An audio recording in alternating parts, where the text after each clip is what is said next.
Hello, everybody out there, and welcome to another episode of That Talk Show with me, Barry Holmes. Guys, the allergies are kicking my ass right now, but I'm really gonna try and come through here and bring the energy and the effort and give y'all another episode of this That Talk Show. We're over here at, I think, 104 episodes now. Shout out to my boy Al. I gave him a sneak peek of what the OG 11s are going to look like. And he was like, I immediately need that shirt. So thank you so much for your support, brother. And, I can't wait to release those shirts, man.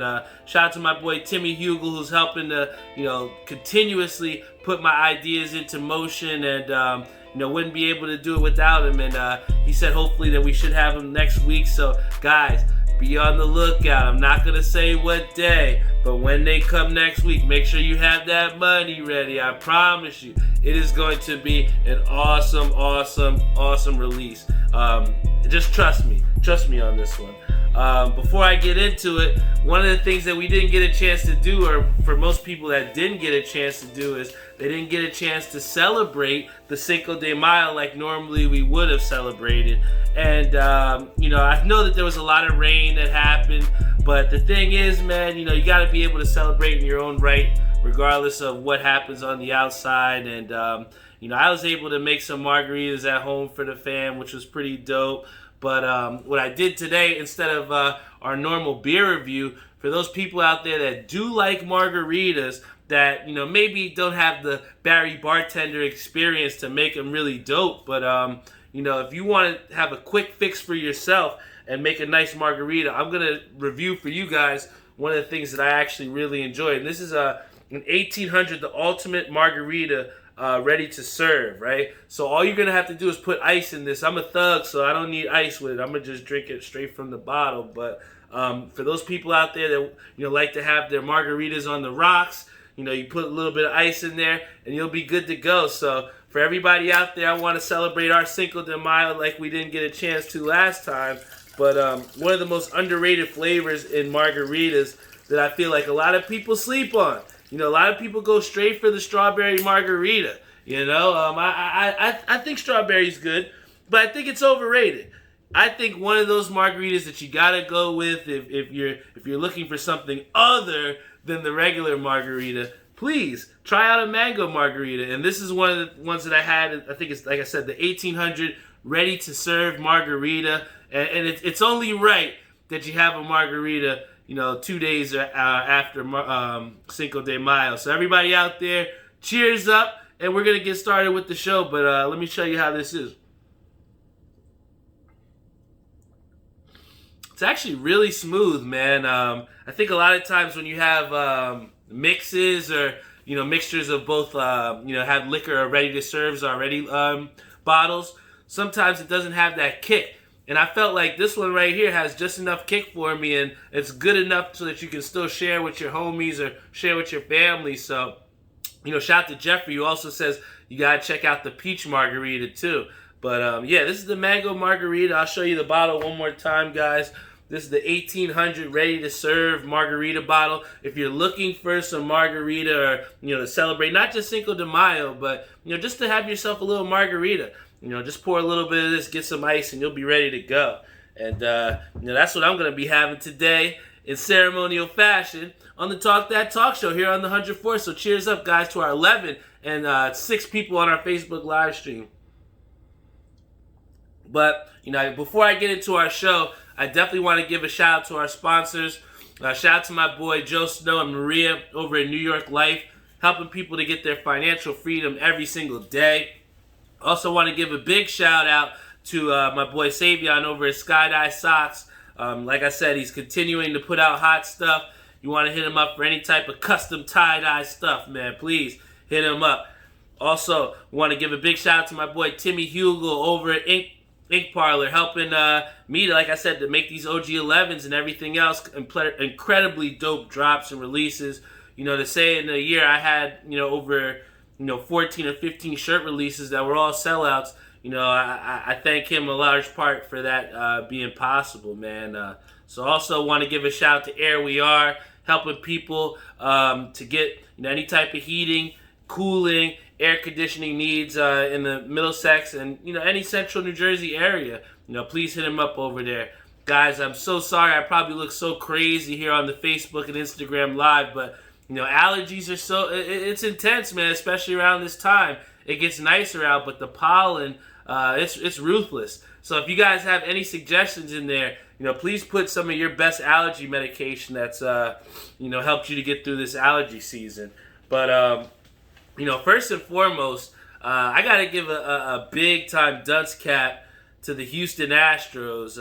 I know I had copped a hat not too long ago, but I tell you what, man, they go to the MLB to to complain to the Yankee management and then also to MLB about fans that have been heckling them relentlessly. Some guy at Yankee Stadium pulled up with an Oscar the Grouch costume and had an inflatable trash can that he was banging. So that was, I thought that was pretty intense. And, it's really interesting to see that, the Houston Astros, which were the team that committed the ultimate sin or ultimate baseball sin, which is cheating. And, now they want sympathy from the league because they're getting heckled. This is what this is what you sign up for when you decide to steal signs. And I think that the MLB should not help them. And I think one of the things that's also lost, and one of the bigger things that is a bigger issue, or I would say like a staple or a topic, is the fact that a lot of teams, since this coronavirus or the pandemic, they've really been accustomed to playing without fans. And now that these stadiums are starting to let in more fans, I know the Texas Rangers are at full capacity. So to think that these players or these athletes have been accustomed to now the fans not being there, and now the fans are bringing the entire interaction, the entire experience, which makes them professionals, being able to handle the pressure, being able to handle being heckled and hassled and corralled by some New York people in the bleacher creature crew. But I guess that the Houston Astros aren't built for that, and I think that it's crazy that when you've done such an egregious, to quote my boy Walt Frazier, such an egregious act, and expect sympathy from it from people that are just they don't like it, man. I don't like cheaters. I mean, I was mad at Duke one time because one time when we were playing Catan, we found a resource card underneath this guy's underneath the seat after the game. I was like, I don't want to play with this guy anymore. He's a cheater. So it's like when you have that cheater, mentality or that stigma to you, it's hard to shake. And I tell you what, man, I don't see this getting any better because think about it. Any bully, one of the things they always say, whenever you want to try and get rid of a bully, you never want to give them that attention. You never want to feed into it or show them that you got to them, right?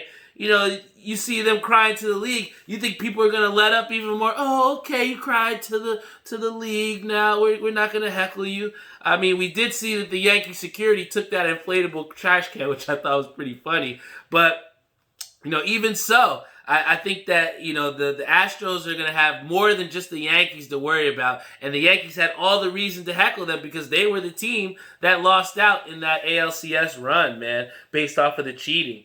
But I think that one of the things that we also have to talk about here while we stay on the baseball topic is the fact that it's such a cutthroat sport, man.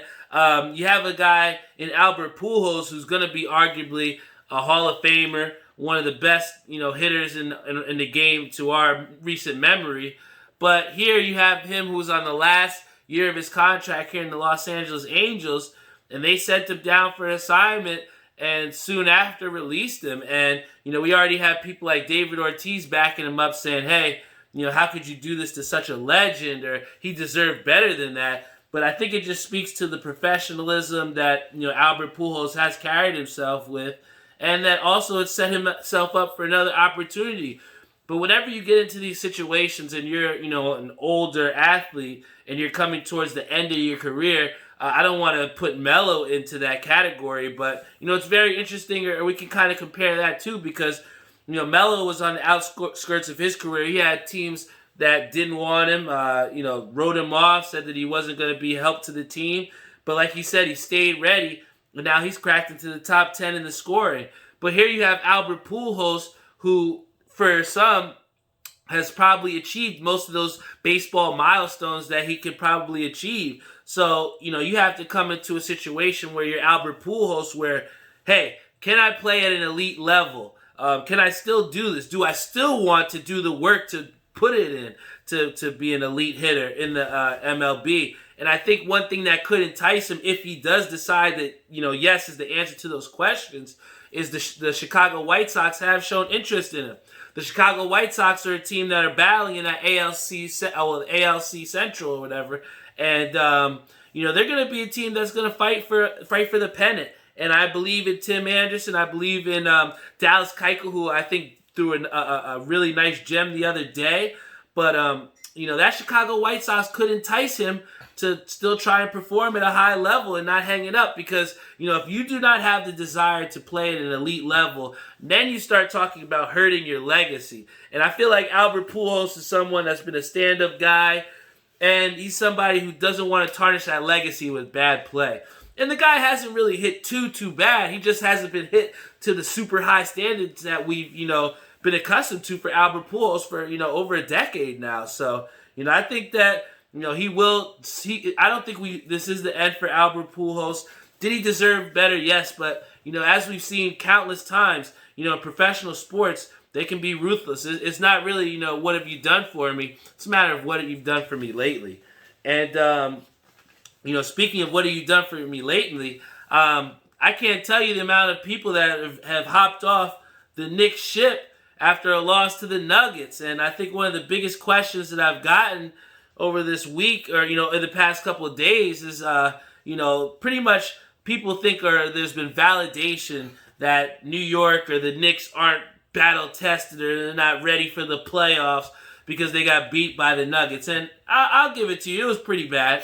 The thing is, though, and here's what we've kind of, in these we call them characteristic wins. You can also have characteristic losses. And one of the things that we saw from this Knicks-Nuggets blowout was the fact that what kind of has been highlighted for most of the season. And most of the season, we've been highlighting the play of Julius Randle and saying, just how well he's been doing with the 40-point games and the triple-doubles. But, as some of those pessimists out there are saying, he is the offense is very Julius Randle dominated. And what we saw was when Julius Randle is not on, for the first 8 minutes of that game, the Knicks had only scored 6 points. And when you only score 6 points to one of the top teams in the Western Conference, I don't care if you have Jamal Murray or not, you're going to have a hard time on the road winning that game when you give yourself a 24-point hole. And I think what that has done is it's exposed just how reliant this Knicks offense is on a productive Julius Randle. And I feel as though that this Nuggets game, even though it does highlight some of the things that we could be pessimistic about with the Knicks, I think it also shows just the growth in the expectations that we have from the Knicks now, from being a team that, they might not even win 20 games, to now we're talking about them being a top 4 team. People so soon forget that this team won, 11 out of 13 games? Yes. So, just from one loss from the Nuggets, I just don't think that you should jump off the ship too early. I mean, you're going to have bad games, and especially for a team like this, which have went through adversity and overcome it.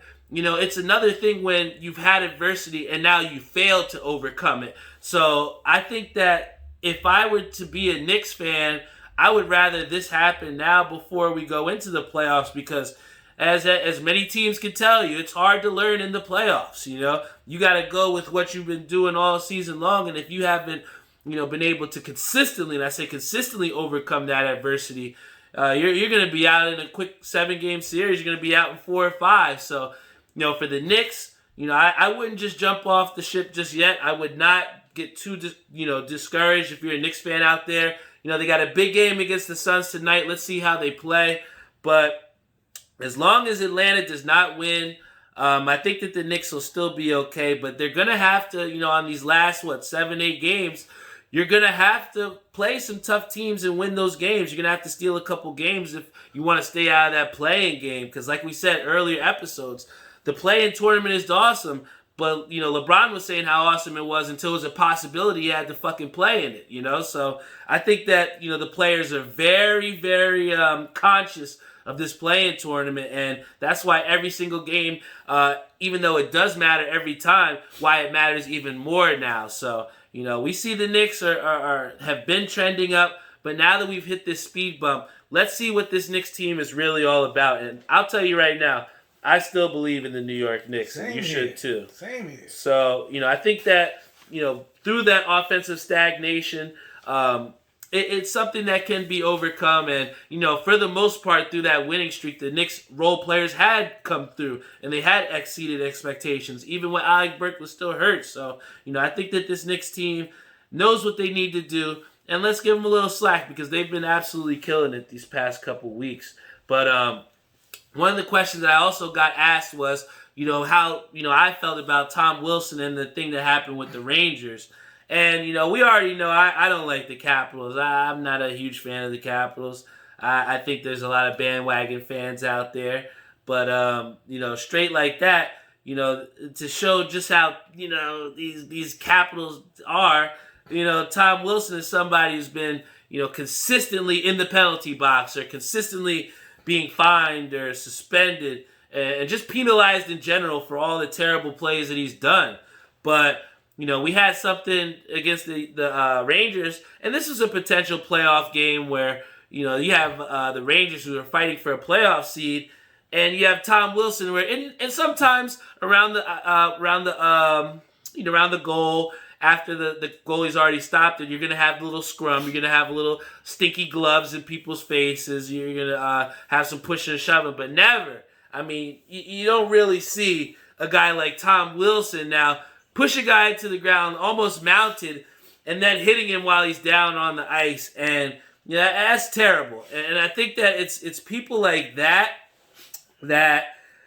kind of ruin the physicality that a lot of people are trying to turn away from with the NHL.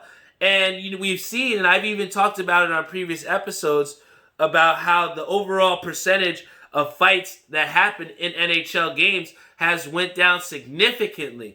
I've went countless games where, we go to see the Devils and we haven't seen fights. And, I think that, especially when you have the NHL, which is constantly trying to fight up against the NBA and the MLB. You have people that are trying to be, progressive with those leagues, where you have the MLB who's added the extra innings rule to speed it up to get it, those younger audiences in. And I think that, fighting is needed in the NHL for those younger fans to stay engaged and to have those fans engaged in hockey and want to go to games. My boy Rob was so hyped because he's like, oh man, we got to see a fight at the game. And, I think that that's part of the reason why people like to see hockey. And I think that people like Tom Wilson ruined that for the sport of hockey, because immediately, and I saw this on Facebook, someone immediately was like, if you are a hockey player and you embrace the violence and the brutality of hockey, how could you get mad at what Tom Wilson is doing? And what I want to tell everybody out here, and this is why it was so important, you must separate the actions of Tom Wilson, a dirty player from the Capitals of all teams. The Capitals, such a dirty fucking player. And he gets on top of somebody and he punches them while they're face down on the ice. That is not fighting in hockey. That is one player who is out of control. And what we've seen is that the NHL, they kind of reinforce these actions from him, because now, they just give him another fine. And when you just get another fine, you get a slap on the wrist. What do you think? It's going to happen again. I promise you, Tom Wilson will be in the headlines again. Maybe not against the Rangers, but he's going to hurt somebody. And then we're going to seriously think about why they didn't do something to him, rather than talking about why fighting needs to be gone from the NHL. That's terrible, because, that's part of the essence. That's, the enforcers. That used to be a position in the NHL where you would get tough guys that just wanted to come out and scrap. And now we're kind of stepping away from that by going into this finesse game, because we had the Sidney Crosbys out there who get hurt from really hard checks. And then you have somebody here like a Tom Wilson who is, ruining the integrity of fighting within the sport of hockey based off of dirty play. So please, guys out there, whether you're a casual fan of hockey or just somebody that was tuning in to ESPN, please do not equate the actions of Tom Wilson against the Rangers for fighting in NHL, because that's not what they represent. So cheers up, man. Let's have another drink of this margarita. Shout out to my boy Ish. He says the Knicks are going to bounce back. I hope they do. They got a tough game against the Suns tonight, but I think they're going to shake it off. And as we talk about shaking things off and shaking off tough stretches, I think we had a funny thing on my Instagram with my brother where we did like a fictitious post-game interview of when we played when we bowled this past Tuesday. But we were coming off, like I said, a couple weeks where we're putting out some good competition, and we weren't exactly living up to what we wanted to as a team. And I think that after a while it kind of wears on you, and I think I fell victim to where I was like, damn, we only got a couple more weeks in this season. I can't wait for this season to be over, man. Like, I'm just tired of reaching that spot and losing. And it's tough when you're battling bumper, because it's like Mortal Kombat. It's almost like UFC. When you fought so hard just to get to that title fight and you lose that title fight, it's a long grind to get back up to the top. And I think that bumper bowling, is very intense like that. And me and my brother, like I said, we had struggled, but we had a situation where, we always had this saying in Little League Baseball and even just in sports in general, where they say, you always want to keep your foot on their neck if you got them down. And, we had a situation where, on Tuesday, we did really well first two games, and, we came back and had some good throws. But the third game, it was going down to the wire, because the first two games we had only won by a couple of pins. So they had a good lead on us to where if they won that game, they could have taken the wood, and we'd be right back in the same position after winning the first two games and having a disappointing night. So it kind of was looking like that, where, we weren't getting some of those strikes, and, they're getting some okey doke strikes. And, I kind of looked to my brother, and then he kind of just like turned into this different monster and another animal. And he wound up, kind of getting the next two strikes going into the 10th frame. And it kind of invigorated me and kind of, influenced me and empowered me to go out there and do the same thing. So then I go and double too. So now we're going into the 10th frame where we're both going on doubles. And pretty much we're going to need to strike out just to have a chance to win. And, my brother, he steps up there cool as a cucumber, and he throws three beautiful shots, all pocket shots, and he strikes out. And, the last couple weeks, my brother had been carrying me with his great play, and I've been saying, how he's been the MVP, for the past couple weeks, just for keeping us in fighting contention. And, it was my turn to step up. And we needed a strikeout. I needed 3 strikes in a row in that 10th. And, regardless of the tough game that I had the second game and transitioning, I kind of just dig deep. And I was like, yo, my brother needs me, man. I haven't been holding up my end of the bargain. And that's the toughest thing when, you're out there competing and you don't hold your end up when somebody else is killing it. And I just stepped up there and I got a lucky break with the first strike. And I said I wasn't gonna let that break go away, and I struck out. And it was very powerful to strike out like that and literally take someone's heart and just take it out their body and just say, I got it, man. And me and my brother, we did that. We got the 14-2 win, and pretty much put ourselves back into the top 10. We're in 7th place now, and we got a really good chance to do some damage here. And sometimes, I only say this, guys, and I always say, I try and give you guys some self-reflective things about myself to help you to see things and maybe help you with things in your life that you're maybe going through. But I know there's some times where, our belief system, it gets rocked, and you start to doubt, and you might not exactly think that, the best performance of yourself is coming out. And it's only human to believe that, but sometimes, influence comes from a bunch of different places. That's why they call them artists, because artists are able to create beautiful art and express themselves in ways that, people can only dream of. and the inspiration that comes from these works of arts comes from many different places. And I feel like at times you just have to keep our mind open and keep ourselves ready and active and perceptive to the things around us to be able to embrace those influences. And my brother, he instilled some belief back into me with that strikeout, man. For that, couple minutes, where he struck out and he did it, calm like the other side of the pillow, it just kind of empowered me, and it told me, yo, we do got a shot at this, man. We got 3 weeks. We can really do some damage, man. So, influence can come from, many different places, and sometimes it takes the people closest to us to really show us what we can do, man. So, I got all the confidence in the world that we're going to come back out there and take what's rightfully ours, man. And, speaking of taking what's ours, I took a Diamond Dynasty win from my boy Billy Hoyle, Billy Thompson. He was talking a lot of shit, saying he was going to beat me. But, this Diamond Dynasty, I tell you guys, for MLB The Show 21, it definitely has the replayability factor, man.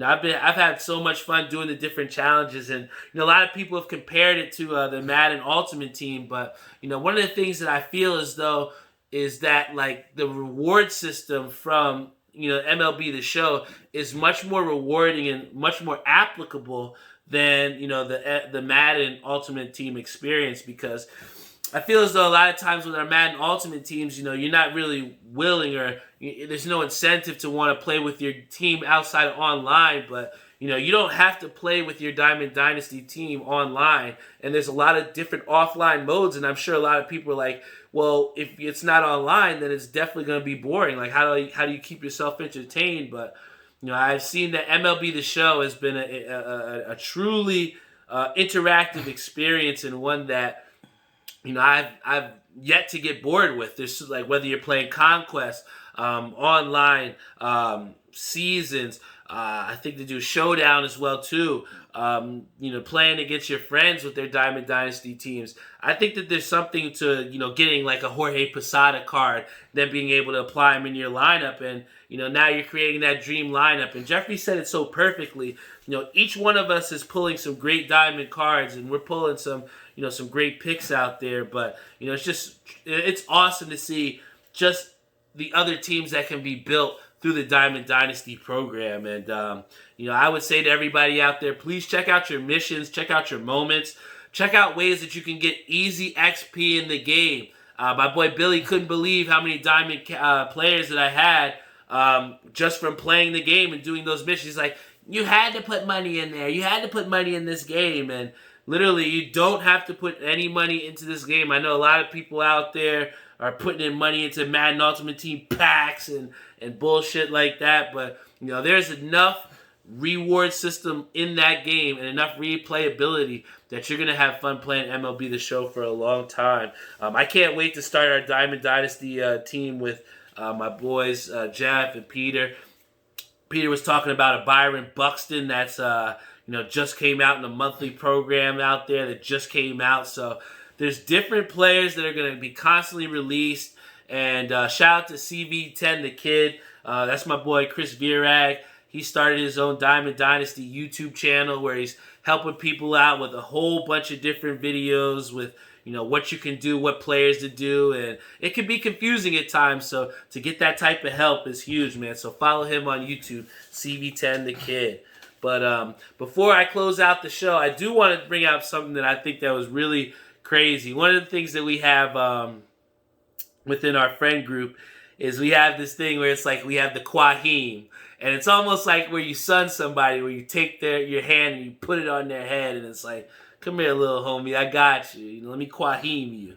But we had a situation that came up where Jake Paul, who's not even fighting on the card, you have his brother Logan Paul, who's going to be fighting against Floyd Mayweather. And here you have Jake Paul, who just can't, keep himself out of the media and has to take Floyd Mayweather's money team hat and run away like I don't even know what you want to call it. But, Jake Paul is, because he's not making any fans by the day. But, you have people out there that are saying that this is more or less like a ruse or, something to hype up or to hype up the fight. And it very well could be, but, I truly believe that, how could I say? I just feel that Jake Paul is somebody that's been very privileged throughout his life, and his actions really show it. And he the way he conducts himself, he feels like he has this mentality where he can do anything and do what he wants just because he's won a couple fights and he has all the money in the world. And I tell you what, I'd be pretty dangerous myself if I had so much resources like him. And to see, him disrespect such a boxing legend like Floyd Mayweather, who's literally gifting his brother with his presence to entertain a fight like this, to pretty much change the life of him and his family and his generations of family by making buku millions of dollars. So, Jake Paul is just somebody that just doesn't respect people. And, it's people like that you want to see get knocked out. So, even though it's not him fighting up there, I hope Mayweather knocks Logan Paul out. And whoever else comes up against Jake Paul, I hope they knock him out too, because sometimes a reality check is all we need to get our head on straight, right? And cheers to that. But yeah, that about does it here for our Talk That Talk show. Remember, if you are looking for a tasty alternative for a beer, and you want to get yourself a nice margarita without all the hassle of making it yourself, check out this 1800 Ultimate Margarita. All right, it has mango. It has a considerable, I think it's like 19.9 proof, so it's not going to super knock your socks off like an 80 proof tequila or something, but it's going to have enough taste to where you can enjoy, still be in control of yourself, and still, share with your friends. So check out this mango margarita. And then also, if you're at Jose Tejas or any other Mexican restaurant, check out a mango margarita. Don't just go for that strawberry one. Try it out, all right? Also, shout out to Hat Club, man. Just got my script hat in. I really like this. I was a little wary at first when I seen it on the site, but, I took a chance, and, I'm really a fan of how it came out and how it looks in person. To have that classic green undervisor look and to have the classic script, it goes perfect with this Mets-themed Talk That Talk show jersey. So, big shout out to Hat Club as well, too. I enjoy all my visits to Broadway in NoHo over there. But, before we close out the show, want to thank my sponsors, Joe Snow and Maria, over at New York Life, helping people to get their financial freedom daily. Want to give a big shout out to my boy Timmy Hugel over there at Ink Parlor. If you need to, hit him up. Get your brand popped off. Get it launched. He'll get you some nice merchandise for an affordable price, and everybody's gonna love the quality. Everybody loves the quality of my shirts, man. So you will too with yours. Also want to give a shout out to Air We Are, helping people to get their heating and cooling needs throughout the central New Jersey and South Side area. Hit up Jeff Galata. He does great work, and you're gonna really come back to him with any type of referrals, because you're gonna like, I hate to say, I forget what the phrase where it's like you're gonna like the way you look, but I feel that way with his company, because everybody always gives him A+ stellar rating. So big shout out to Air We Are over there. And then finally, want to give a big shout out to my boy Savion Gaynor over at Skydive Socks, making custom Skydive stuff every single day.